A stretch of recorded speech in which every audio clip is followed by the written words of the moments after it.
Hi, Fernando Joe here. Welcome to Life in the PI.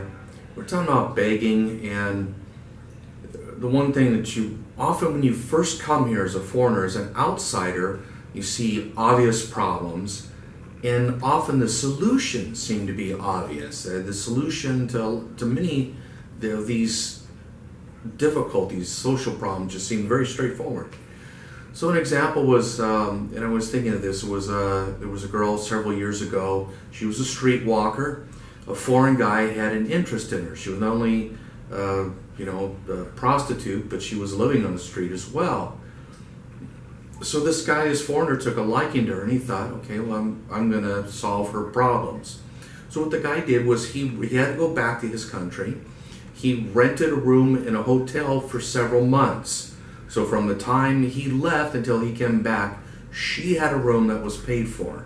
He'd also made arrangements to basically, the electricity was paid for, had enough money for her to get groceries. So in my mind, in the foreign mind, in his mind, it seems problem solved. Here's our solution. A girl working as a prostitute, living on the streets. She's got a room, she's got a place to stay, she's got food, everything's taken care of, problem solved. Well, what happens is after this guy leaves, she continues picking up customers, but now she's bringing customers to the room that this guy had rented for her. And the story gets even worse. She contracted, I've heard AIDS, may have been tuberculosis, but when I came back to the Philippines and I saw her, it was scary, because it was one of those where you knew something was horribly, horribly wrong. She had pretty much wasting away, and she died. And she had kids on top of that. She had two very young kids.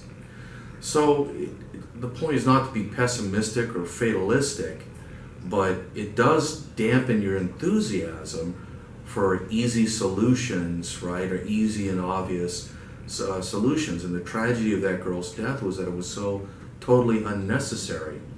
So is something for you to think about, particularly when you first get here, is that problems may be more intractable, not so easy to solve than they may seem to be at first. So food for thought.